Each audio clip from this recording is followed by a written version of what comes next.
Hello students, welcome to my channel, and in this video I am Ranika Tamboli explaining you about the sample question paper of information technology exam।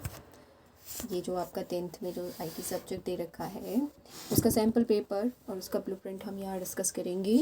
ये मैं उन बच्चों के लिए बता रही हूँ क्योंकि मेरे पास में क्वेश्चन आया था कि मैम आप हमें जो है पेपर का पैटर्न बता दीजिए कि किस टाइप का पेपर पैटर्न आएगा। तो इस वीडियो से आपको काफ़ी हेल्प हो जाएगी। ये जो सैम्पल पेपर है ये CBSE ने रिलीज़ किया है, तो इसको देख करके आपको पता चल जाएगा कि भाई आपका पेपर किस तरीके से आने वाला है। एंड यहाँ पे आप लोग देखिए कि 50 मार्क्स का ओवरऑल आपके ये पूरा पेपर आएगा, final exam paper. Okay, 2 hours इसको मिलते हैं आपको करने के लिए। और यहाँ मैंने जैसा कि अपने फर्स्ट वीडियो में भी मैंने आपको बताया था कि there are 5 theory units here.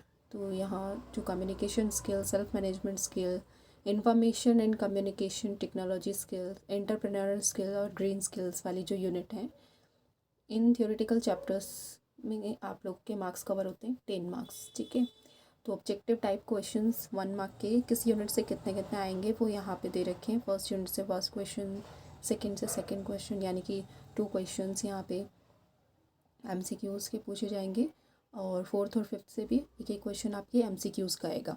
इसी तरीके से शॉर्ट आंसर की बात करूँ जो 2 मार्क्स का रहता है, हर एक का आंसर 2 मार्क्स वाले क्वेश्चन आपके इन सभी यूनिट से एक एक क्वेश्चन आने वाला है।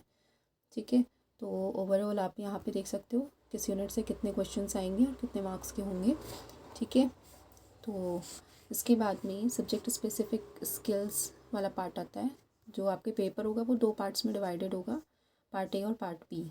ठीक है, फर्स्ट पार्ट 10 मार्क्स का कवर कर रहा है, सेकेंड यानी कि बी पार्ट 40 मार्क्स कवर कर रहा है। उसके लिए आपकी ये जो प्रैक्टिकल यूनिट्स हैं, digital documentation, electronic spreadsheet, database management and web application and security, इन सब से रिलेटेड भी objective type question, short type questions और लॉन्ग टाइप क्वेश्चंस यानी कि जो डिस्क्रिप्टिव क्वेश्चंस होंगे, कितने कितने क्वेश्चंस आएंगे वो यहाँ पे दे रखे हैं, आप लोग देख सकते हो।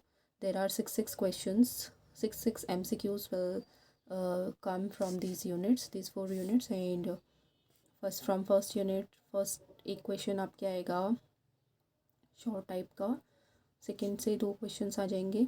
आगे मैं आपको क्वेश्चन भी बता दूंगी सैम्पल पेपर में जो दे रखे हैं विद सॉल्यूशन। एंड इसके बाद में आप लोग आप फर्दर भी देख सकते हो 4 मार्क्स का एक क्वेश्चन लॉन्ग वाला भी आएगा, जो कि आप लोगों के एक एक क्वेश्चन आएगा फर्स्ट और सेकेंड यूनिट यानी डिजिटल डॉक्यूमेंटेशन और इलेक्ट्रॉनिक स्प्रेडशीट से एक बड़ा क्वेश्चन आएगा। ठीक है, 4 मार्क्स का। और यहाँ 4 मार्क्स के 2 क्वेश्चन आपको डेटाबेस से देखने को मिलेंगे, तो आप लोग देख सकते हो डेटाबेस वाली यूनिट कितनी इंपॉर्टेंट है। ठीक है, जो मैं आने वाले वीडियोस में आपको कवर अप करवा दूँगी।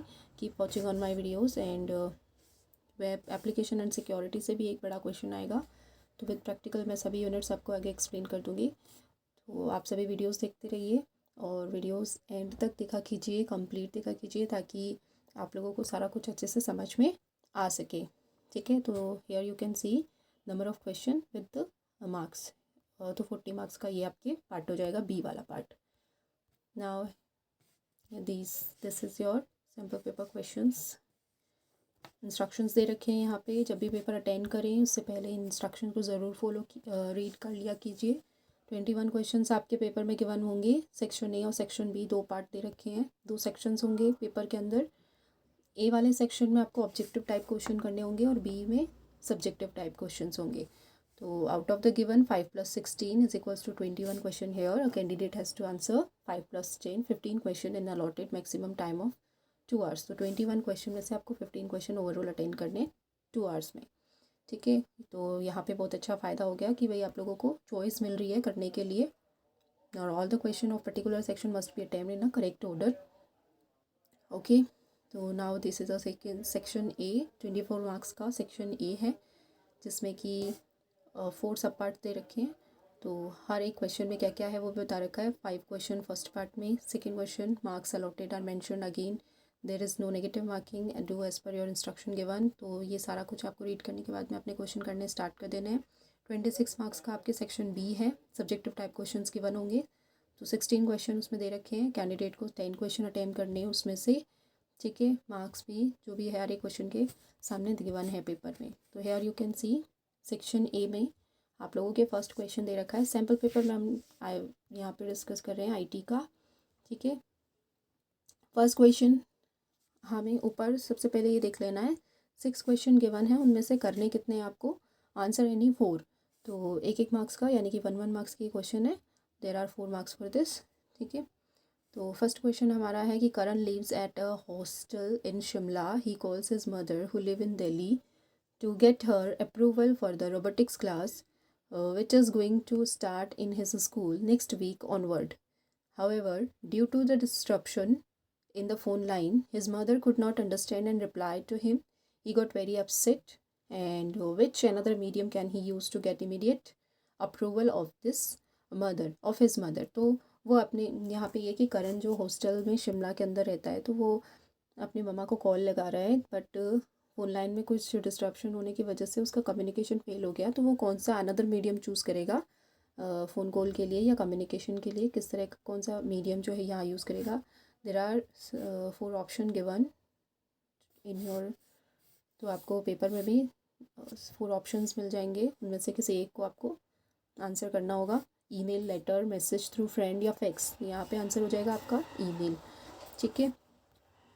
Second question, Trisha is always tense during exam time. She is sincere and studious student, but the thought of exam creates anxiety in her.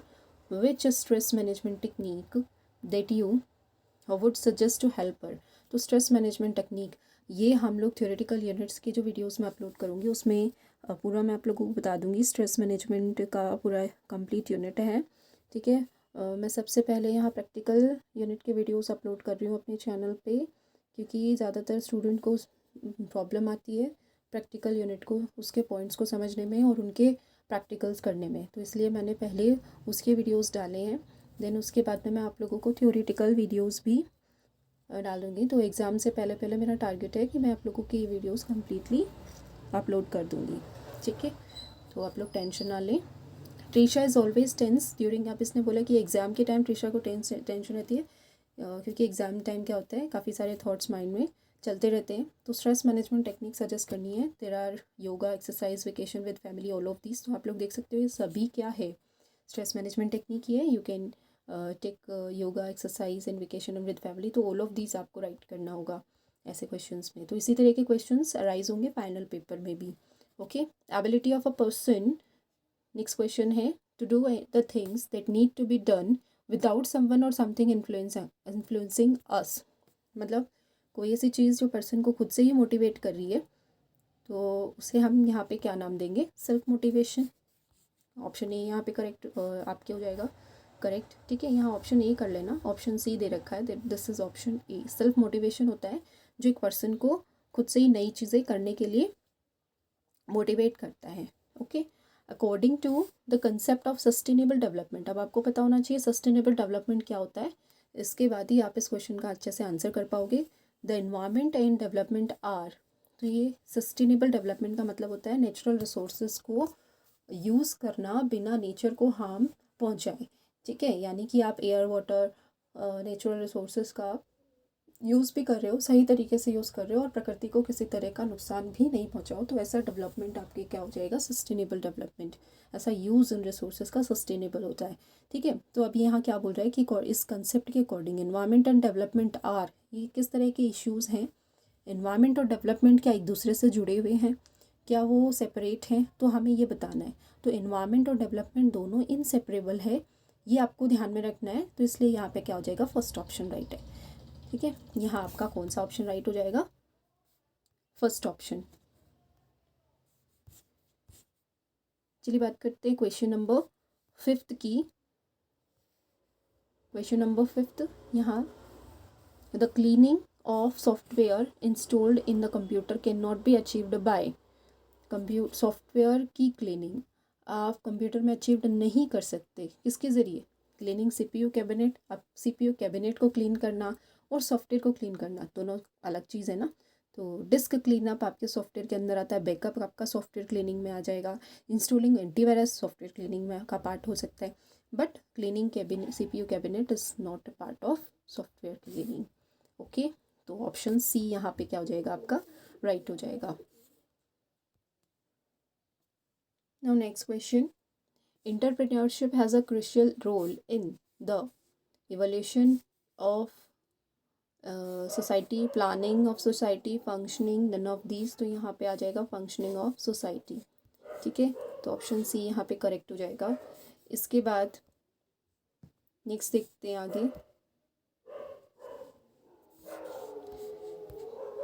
Next आपके फर्स्ट यानी कि ए सेक्शन में second question दे रखा है. There in these question you have to attempt any 5 out of 6.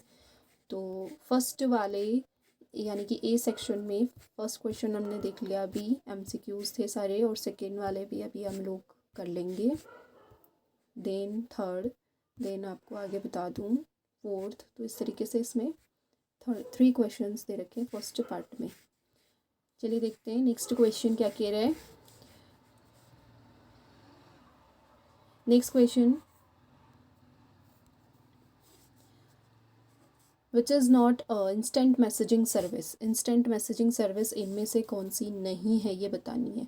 तो Skype, आपको पता है कि स्काइप जो होता है वो इंस्टेंट मैसेजिंग है. याहू भी एक instant messaging service messenger app है.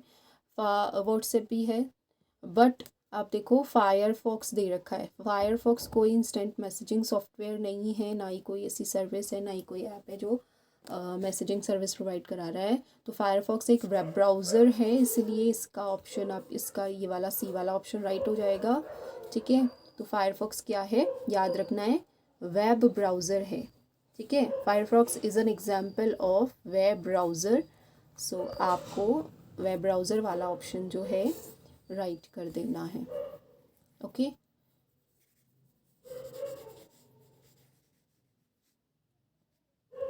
नेक्स्ट देखते हैं सेकेंड क्वेश्चन. सेकेंड का सेकेंड पार्ट क्वेश्चन जो है,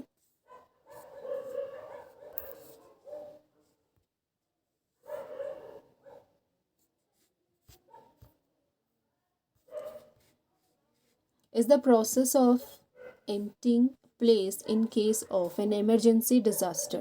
अगर कोई emergency disaster एक यानी कि जैसे फ्लड वगैरह कुछ भी हो गया है किसी जगह, तो उसको एमरजेंसी में उस प्लेस को खाली करवाना पड़ता है. तो ऐसे प्रोसेस को क्या कहते हैं? क्या एक्सीडेंट कहते हैं, या एवैक्यूएशंस कहते हैं, हैज़ार्ड्स कहते हैं, या एक्सटिंग कहेंगे? तो इनमें इसमें से कौन सा ऑप्शन राइट होगा? आपके बी वाला ऑप्शन यहाँ पे करेक्ट हो जाएगा. ठीक है, then next question. Next question क्या कह रहा है? Richard needs to set up a network for his office where he want to save all the data in a centralized system, and other computers will take the services from the centralized system. Which architecture will be the best suitable for him? अब इसने पूछा कि Richard को एक network setup करना है अपने office के लिए, और वो अपना सारा डेटा एक सेंट्रलाइज सिस्टम पे सेव रखना चाहता है, और अदर कंप्यूटर्स जो कि उसकी सर्विस को एक्सेस कर रहे हैं उस सेंट्रलाइज सिस्टम से ही उस सर्विस को एक्सेस करें. तो ऐसा आर्किटेक्चर क्या कहलाएगा यहाँ पे? Peer to peer, client server, point to point, या रिंग? तो आप लोगों को पता होना चाहिए कि जब भी सेंट्रलाइज सिस्टम यानी कि सर्वर पर अपना डेटा रहता है और बाकी सारे पीसी जो उसकी सर्विसेज को एक्सेस कर रहे हैं वो सारे क्लाइंट कहलाते हैं. तो ऐसा जो नेटवर्क सेटअप होगा उसको अपन क्लाइंट सर्वर नाम देंगे. ठीक है, तो ये पता होना चाहिए, क्लाइंट सर्वर, जिसमें कि एक सेंट्रल नोड यानी कि एक सेंट्रल सर्वर होगा. ठीक है, और उससे बाकी सारे आपके क्लाइंट के पीसी कनेक्टेड होते हैं. तो सर्वर और क्लाइंट सर्वर आर्किटेक्चर इसको हम नाम देंगे. नेक्स्ट क्वेश्चन नंबर 4 सेकेंड का, a device that convert digital computer into form signals that can travel over the phone lines and vice versa. तो बहुत ही सिंपल सा क्वेश्चन. सिग्नल ट्रांसफॉर्मेशन का काम कौन करता है? मॉडेम करता है. पता है आप सभी को? नहीं पता है तो समझ लीजिए कि मॉडेम एक ऐसा डिवाइस है जो सिग्नल ट्रांसफॉर्मेशन का काम करता है. ठीक है, डिजिटल टू एनालॉग और analogue to digital signal transform करना है, तो ये काम मॉडेम का होता है, modulator and demodulator device. Okay, तो जब भी हम फ़ोन कॉल्स पे जैसे हम बात करते हैं तो हमारी वॉइस एनालॉग यानी कि वेव्स की फॉर्म में होती है, और जो वॉइस है वो डिजिटल सिग्नल में कन्वर्ट होके over the phone line travel करती है। तो ये काम कौन करता है? मॉडेम करता है। मॉडेम मॉड्यूलेटर का भी काम करता है, डीमॉड्यूलेटर का भी काम करता है।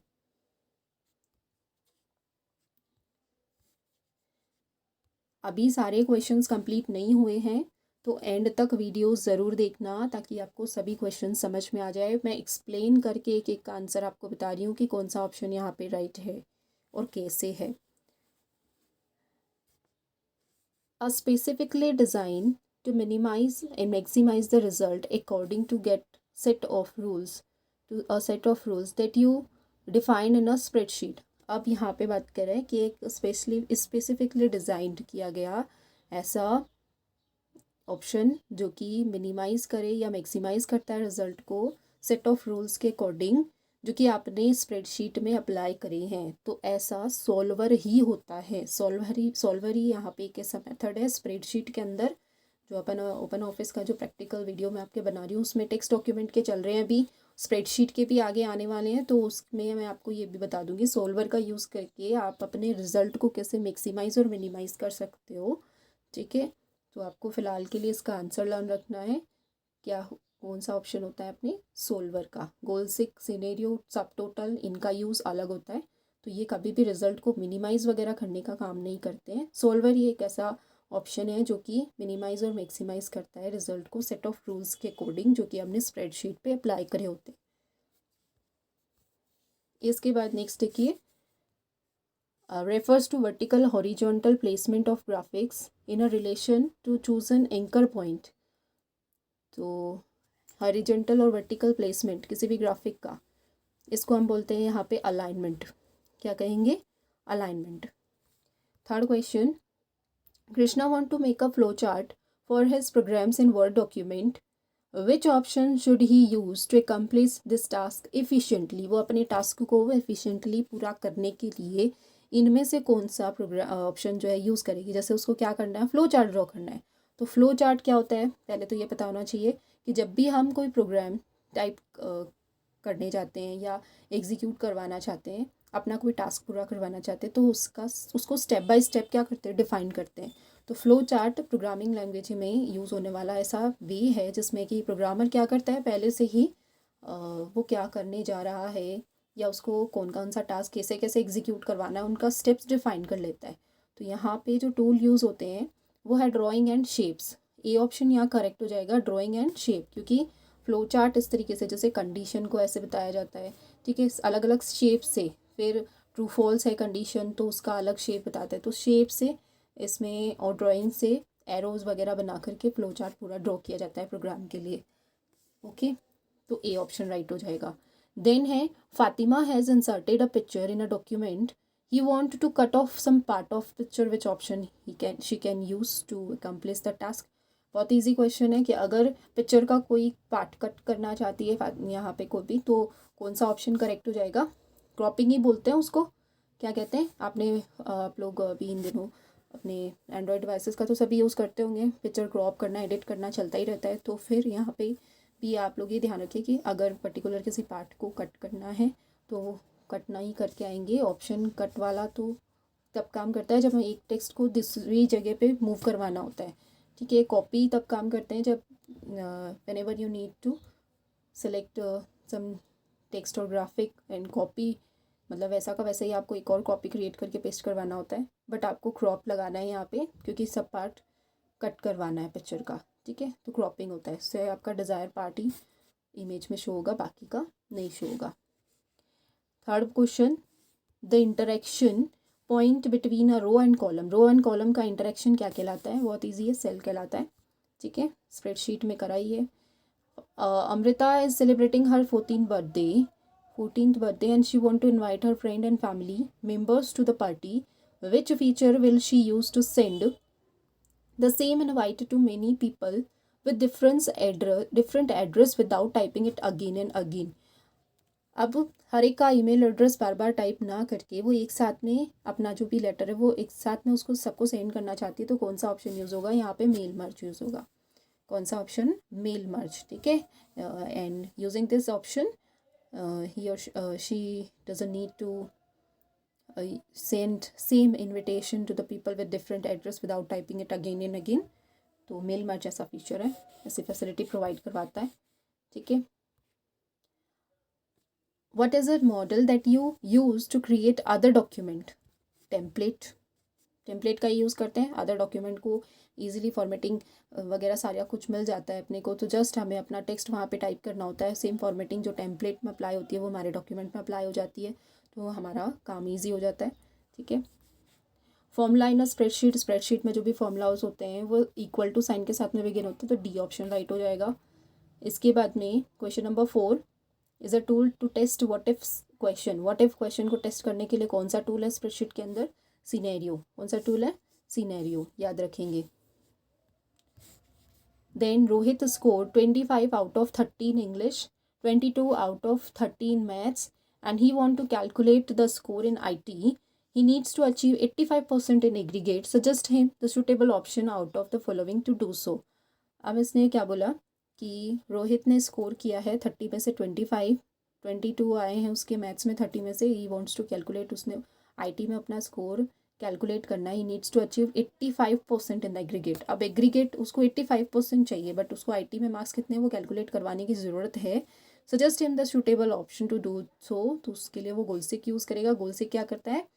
अब रिजल्ट पता है, 2 सब्जेक्ट के मार्क्स पता है, तो तीसरे के मार्क्स भी निकाले जा सकते हैं गोलसिक से।